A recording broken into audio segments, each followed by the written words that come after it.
साथियों, आप सभी का इस प्लेटफॉर्म पर स्वागत है। यहाँ पर हम लोग आगामी आरओ एआरओ 2023 की प्रारंभिक परीक्षा के लिए प्रैक्टिस सेट या टेस्ट सीरीज देख रहे हैं और इसी कड़ी में हम लोग टारगेट डिप्टी कलेक्टर विद विवेक नाम के ऑनलाइन कोचिंग संस्था के द्वारा जो इसके लिए टेस्ट सीरीज कराई गई है उसी में से एक टेस्ट पेपर को यहाँ पर कंप्लीट कर रहे हैं। इसके पहले पार्ट में हम लोग 70 क्वेश्चन को कंप्लीट कर चुके हैं। अब इस पार्ट में हम लोग शेष बचे हुए 70 प्रश्नों को यहाँ पर कंप्लीट करेंगे। चलिए प्रारंभ करते हैं।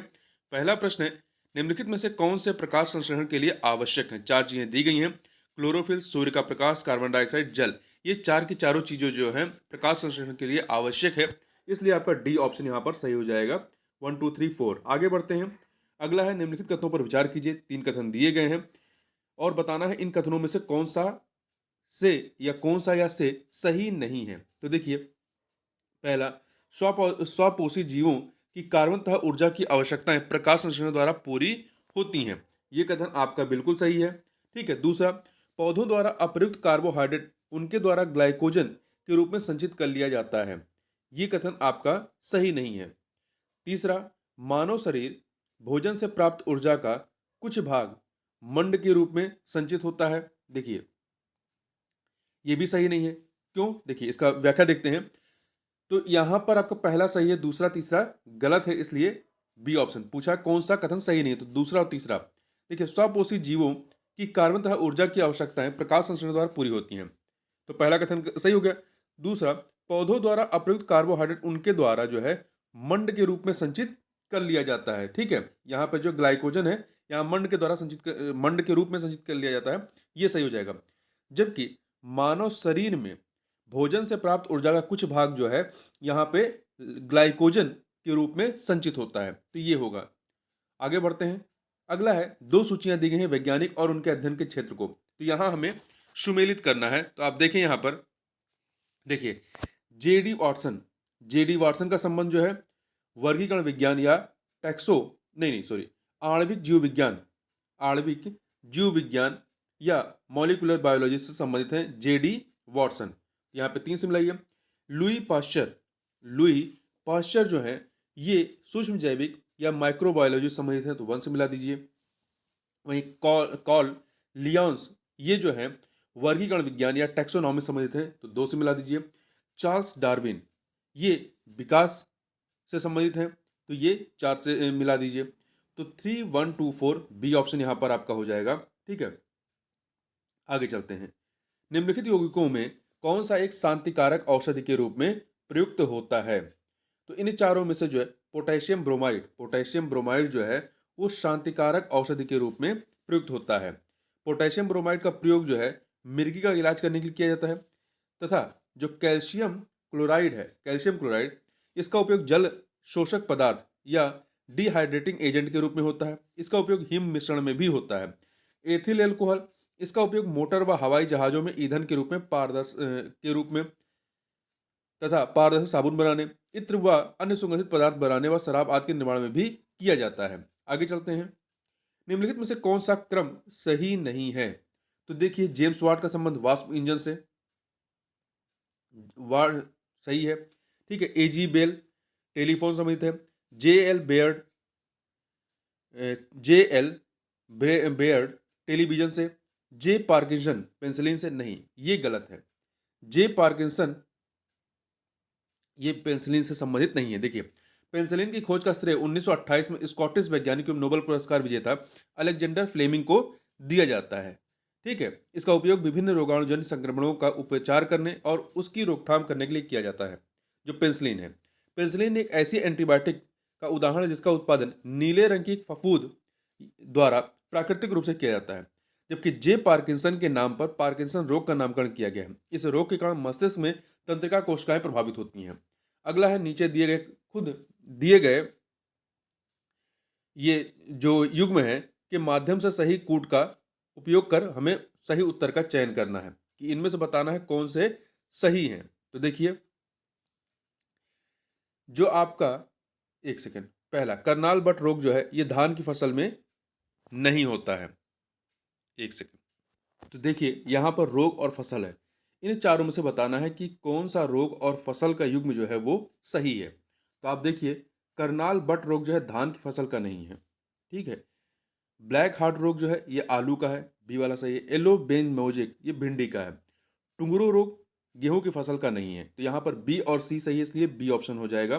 देखिए भिंडी का पीत वर्ण सिरा येलो विन, आपका येलो विन मोजेक रोग एक वायरस या विषाणुजन्य रोग है। यह सफेद मक्खी इस विषाणु की वाहक होती है। रोग भंडारण के समय ऑक्सीजन की कम उपलब्धता के कारण, मतलब इसको जब भंडारित किया जाता है तो कम उपलब्धता के कारण ये होता है। जबकि जो आलू है, ब्लैक हार्ट रोग जो है, आलू में ब्लैक हार्ट रोग एक अजैविक रोग है। वहीं टुगरो रोग जो है ये दक्षिण पूर्व एशिया में पाया जाने वाला धान का एक रोग है, ना कि गेहूं का। तो ये गेहूं का नहीं, धान का है। ठीक है। और करनाल बट रोग जो है, ये आपका यहाँ देखिए एक फफूंद जनित रोग है जो कि टेलेशिया वंश के कॉको जैसे टेलेशिया इंडिका से होता है। यह गेहूं की गुणवत्ता को प्रभावित करने वाला प्रमुख प्रमुख रोग है। यहाँ पर क्या दिया गया है, धान की फसल का। तो देखिए करनाल बट रोग गेहूं का है, टुंगरो रोग आपका धान का है। ठीक है, तो ये गलत लिखा है। ब्लैक हार्ट रोग आलू का है, येलो वेन मोजेक भिंडी का। तो बी और सी सही है, इसलिए बी ऑप्शन हो गया। आगे बढ़ते हैं। 77 नंबर क्वेश्चन, सही विकल्प का चयन करना है। यहां पर हमारे पास तीन विकल्प दिए गए हैं, बताना इनमें से कौन से सही है। पहला, पौधों में फ्लोएम आहार वाहन के लिए मुख्यतः उत्तरदायी होता है, सही है। दूसरा, पौधे अपना पोषक तत्व मुख्यतः मृदा से प्राप्त करते हैं, ये भी सही है। पेड़ पौधे में जाइलम जल वाहन के लिए जिम्मेदार है, ये भी सही। तीन के तीनों कथन यहाँ पर सही है, इसलिए डी ऑप्शन हो जाएगा 1 2 3। ठीक है, आगे चलते हैं। दो सूचियां दी गई हैं आविष्कार और आविष्कारक का, इन्हें हमें सुमेलित करना है। तो देखिए कोशिका की खोज जो है, कोशिका की खोज रॉबर्ट हुक ने की थी, तो 4 से मिला दीजिए।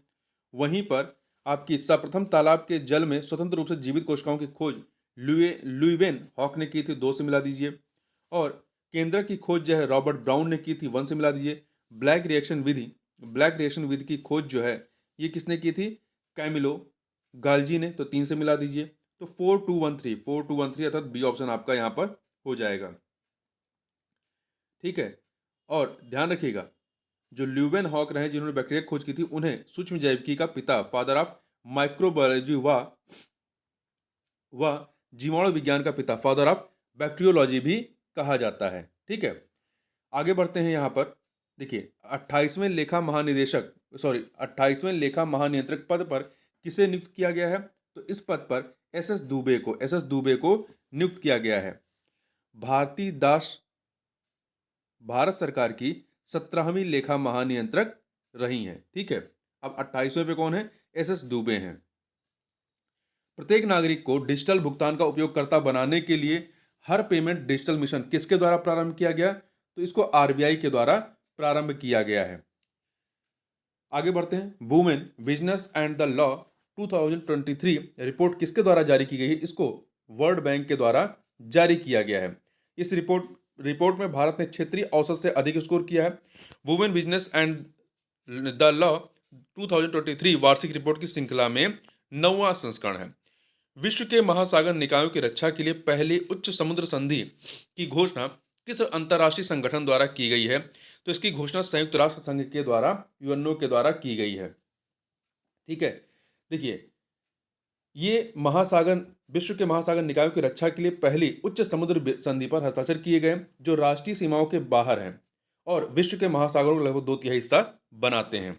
आगे चलते हैं। अगला, एक सेकंड, अगला है भारतीय सेना ने किस देश के साथ मिलकर पहली बार संयुक्त सैन्य अभ्यास फ्रिंजेक्स 23 का आयोजन तिरुवनंतपुरम में, केरल के तिरुवनंतपुरम में किया है, तो फ्रांस के साथ मिलकर के किया है। ठीक है, तो ये जो है केरल के तिरुवनंतपुरम के पंगोडे सैन्य स्टेशन में आयोजित किया गया। आगे बढ़ते हैं। निम्नलिखित में से कौन वर्ष 1976 में गठित स्वर्ण सिंह समिति का सदस्य नहीं थे, तो देखिए इसमें S S Ray, C M Stephen, A R Antulay थे, परंतु हरदेव जोशी नहीं थे। देखिए वर्ष 1976 में गठित स्वर्ण सिंह समिति के अध्यक्ष सरदार स्वर्ण सिंह थे। इनके अतिरिक्त इसमें 11 अन्य सम्मानित सदस्य थे।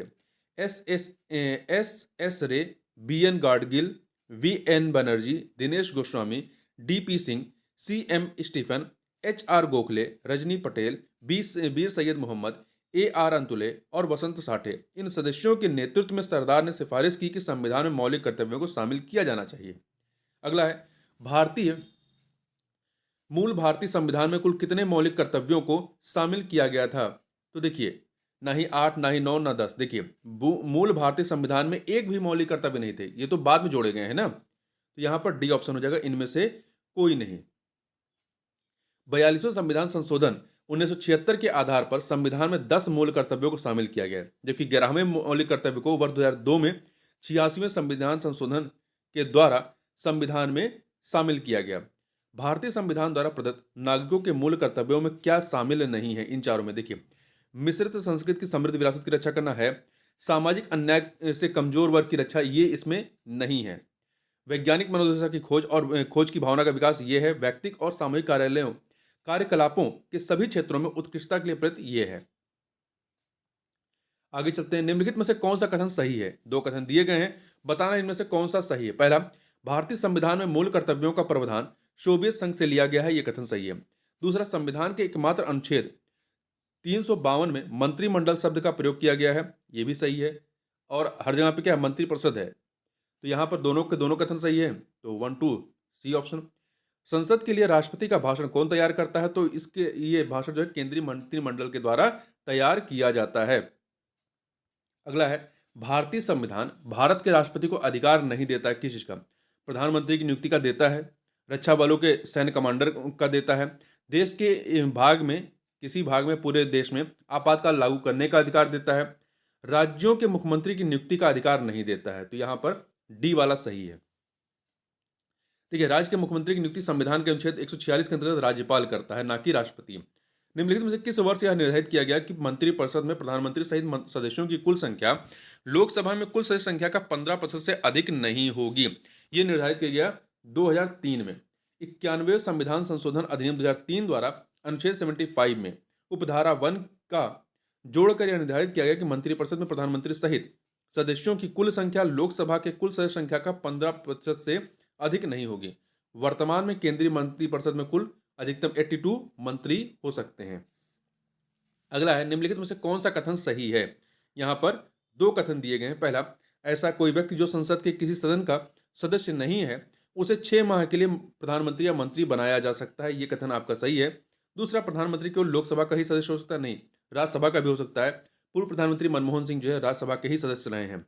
तो पहला सही है, दूसरा गलत है, इसलिए ए ऑप्शन। आगे बात करते हैं, मंत्रिपरिषद सामूहिक रूप से किसके प्रति उत्तरदायी होता है? तो ये लोकसभा के प्रति उत्तरदायी होता है। अनुच्छेद 75(3) में कहा गया है कि मंत्रिपरिषद सामूहिक रूप से लोकसभा के प्रति उत्तरदायी होगी और मंत्रिपरिषद के सदस्य व्यक्तिगत रूप से राष्ट्रपति के प्रति उत्तरदायी होते हैं।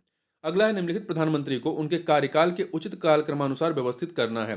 4 प्रधानमंत्री हैं, इनमें सबसे पहले चौधरी चरण सिंह आएंगे। चौधरी चरण सिंह 1979 से 1980 तक रहते हैं, ठीक है। फिर आपका विश्वनाथ प्रताप सिंह आते हैं 1989 से 1990। फिर चंद्रशेखर आते हैं 1990 से 91। फिर एच डी देवगौड़ा 96 से 97। तो आपका 1324 चौधरी चरण सिंह, फिर Vishwanath Pratap Singh, Chandrashekhar, H D Deve Gowda, B option.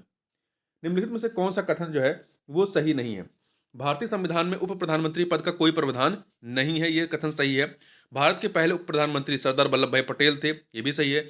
Bharat के अंतिम उप प्रधानमंत्री जवाहरलाल नेहरू चौधरी देवीलाल थे, नहीं, लाल कृष्ण आडवाणी थे, ठीक है। तो यहां पर सी वाला सही नहीं है। भारत में अब तक कुल 7 बार मंत्रिमंडल द्वारा उप प्रधानमंत्री पद का सृजन किया गया है, यह कथन महत्वपूर्ण, याद रखिएगा, सही है।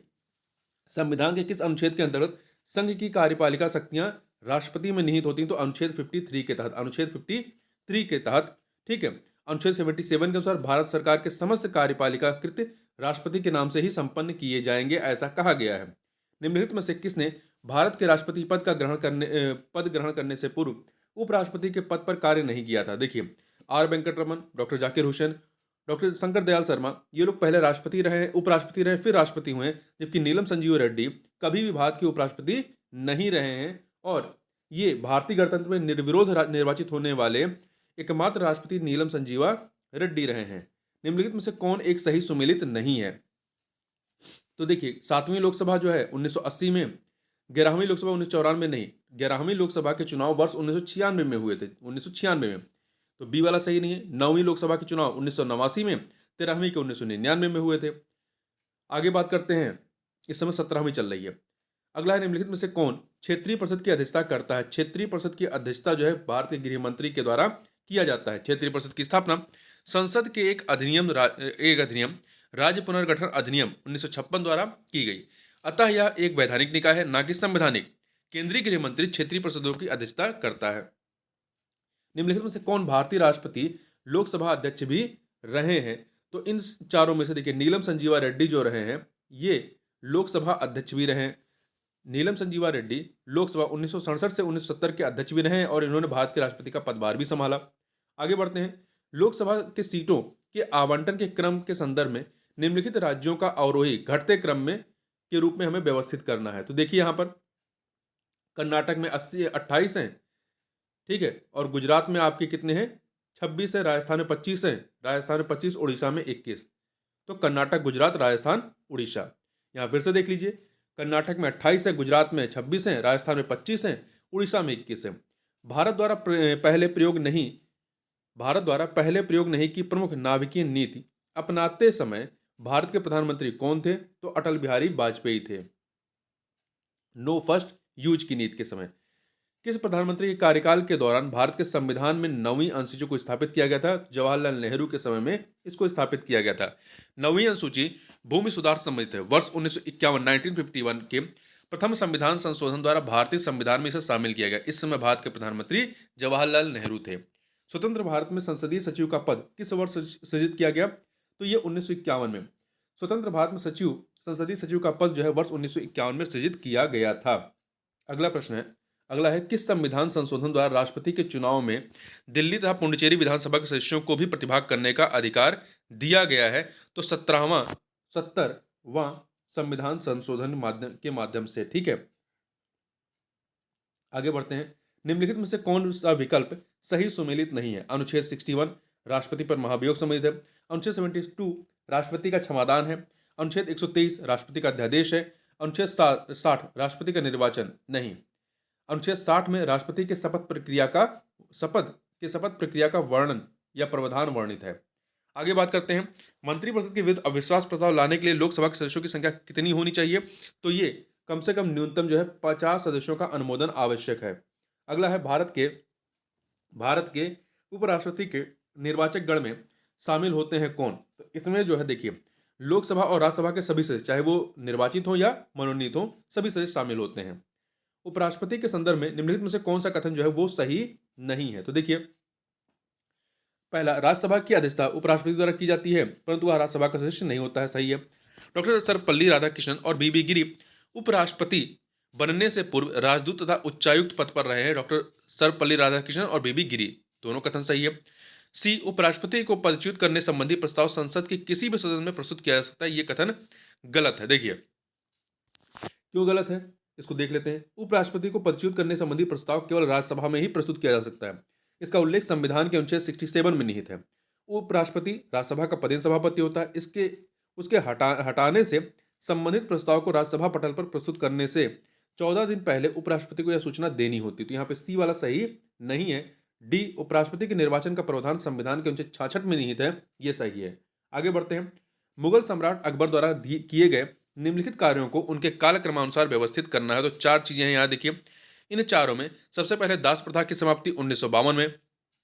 ठीक है, 1952 में, तो यहां पर आपका 2 आ जाएगा।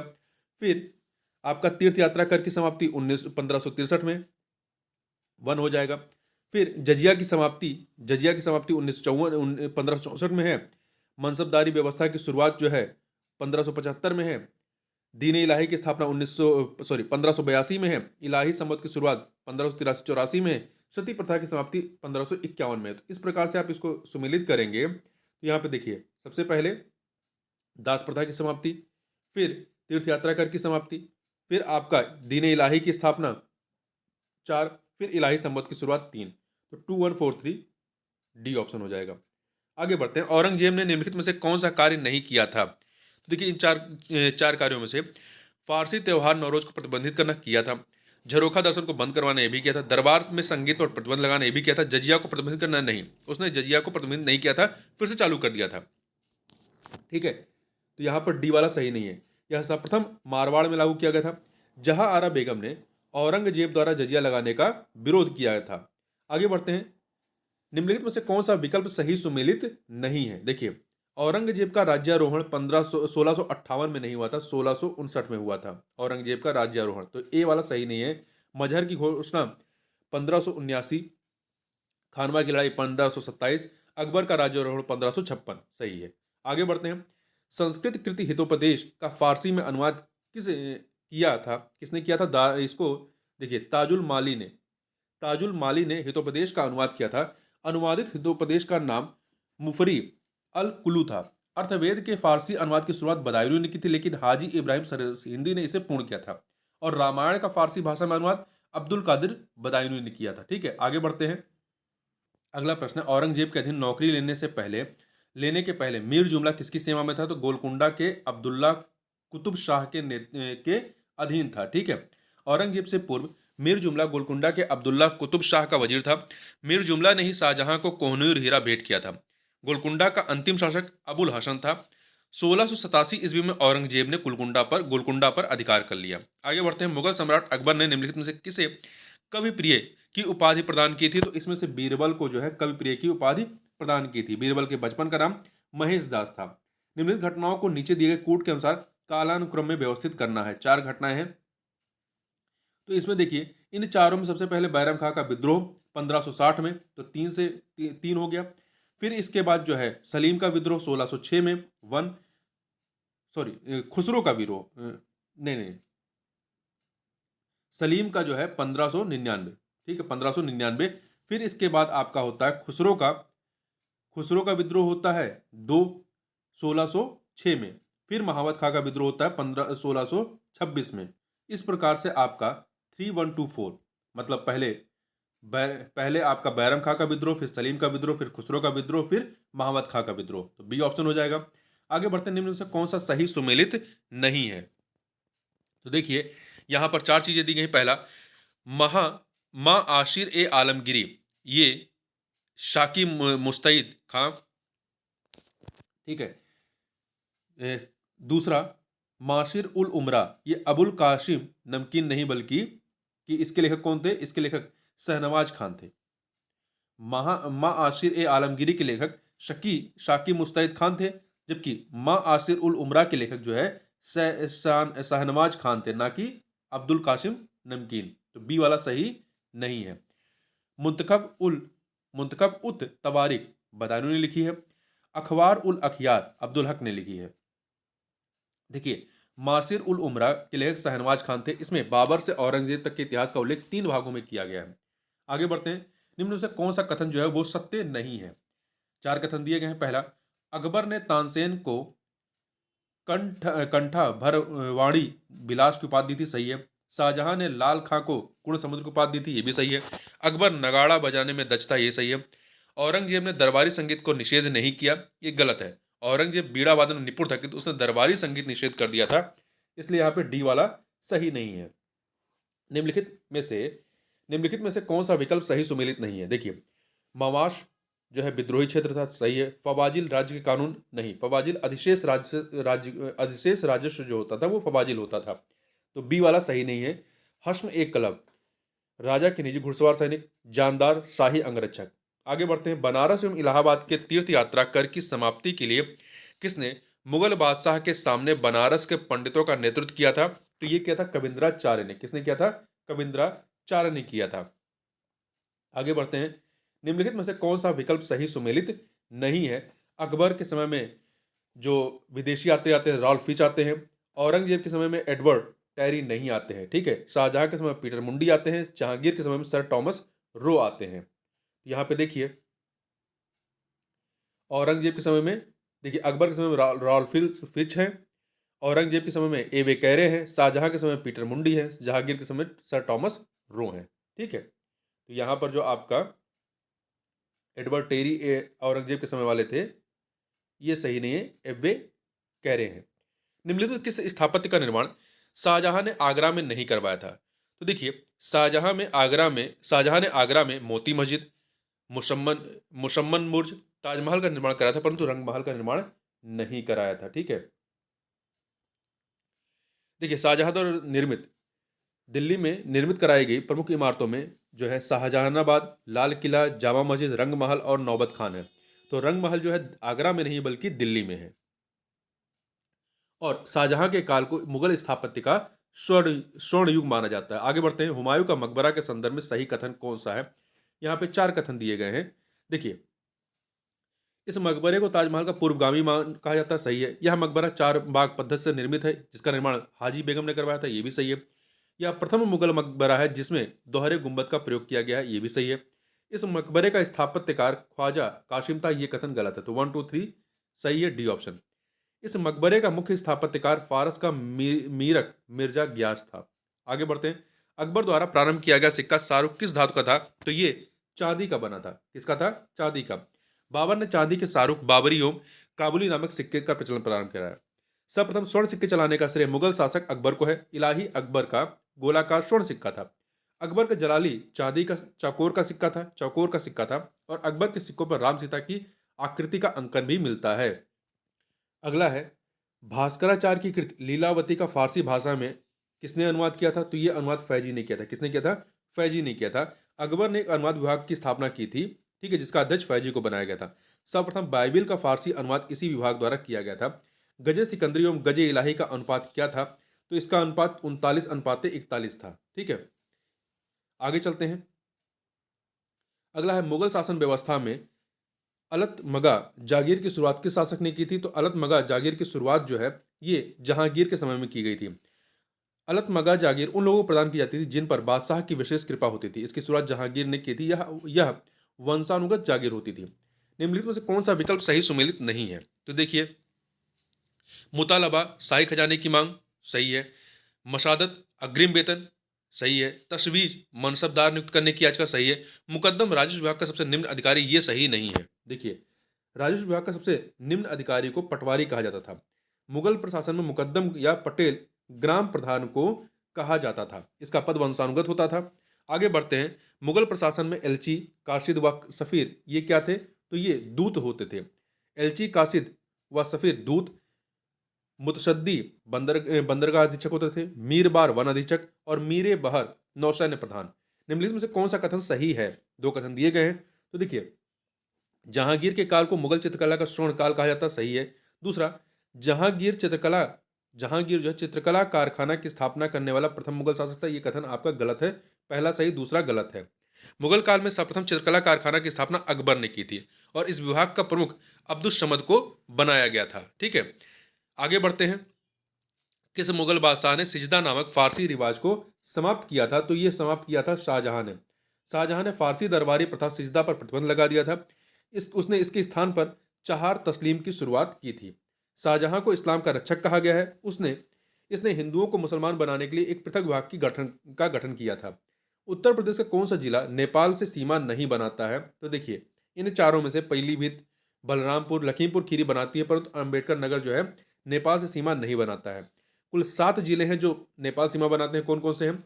बहराइच, श्रावस्ती, बलरामपुर, सिद्धार्थनगर, लखीमपुर खीरी, महाराजगंज और पीलीभीत। उत्तर प्रदेश का क्षेत्रफल भारत के कुल क्षेत्रफल का कितना प्रतिशत है? तो भारत के कुल क्षेत्रफल का 7.33% है। ठीक है, और क्षेत्रफल के मामले में देश में चौथे स्थान पर है।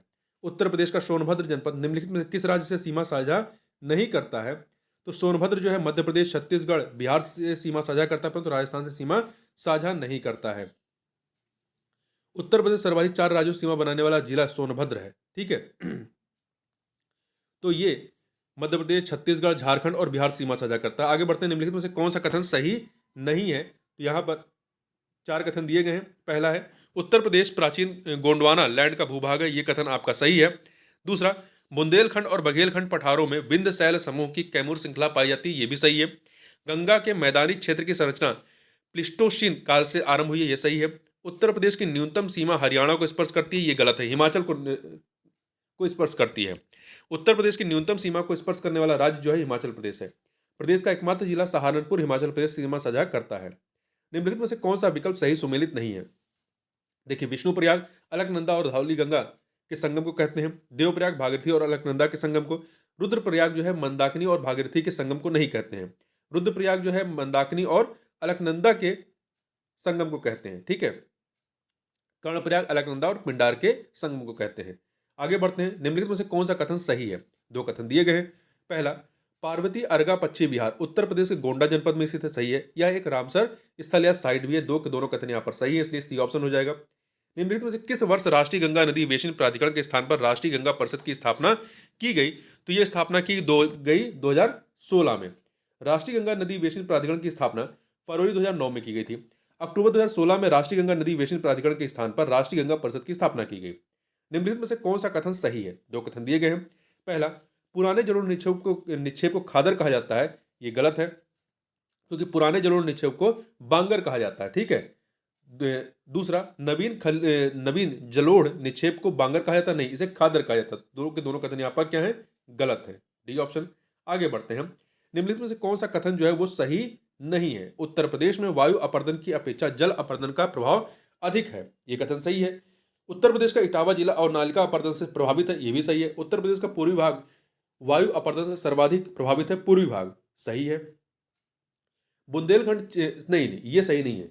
उत्तर प्रदेश का पूर्वी भाग वायु अपर्दन से सर्वाधिक प्रभावित है, ये गलत है। उत्तर प्रदेश का पश्चिमी भाग जो है वायु अपर्दन से सर्वाधिक प्रभावित है। आगरा, मथुरा और इटावा शुष्क ग्रीष्म ऋतु के दौरान वायु अपर्दन से सर्वाधिक प्रभावित होते हैं, तो इसलिए आपका सी ऑप्शन सही नहीं है। डी, बुंदेलखंड क्षेत्र की काली मृदाओं को मार मृदा के नाम से जाना जाता है। उत्तर प्रदेश का कौन सा जनपद सर्वाधिक वर्षा प्राप्त करता है? तो मथुरा, गोरखपुर और आगरा, सहारनपुर में जो है आपका कौन सा जिला है? गोरखपुर सर्वाधिक वर्षा प्राप्त करने वाला जिला है उत्तर प्रदेश का। ठीक है। उत्तर प्रदेश दक्षिण पश्चिम मानसून से सर्वाधिक वर्षा प्राप्त करता है और उत्तर प्रदेश के गोरखपुर जनपद में सर्वाधिक तथा मथुरा जनपद में न्यूनतम वर्षा होती है। तो इस प्रकार से इस वीडियो में बस इतना ही। मिलते हैं नेक्स्ट वीडियो में, तब तक के लिए बहुत बहुत धन्यवाद।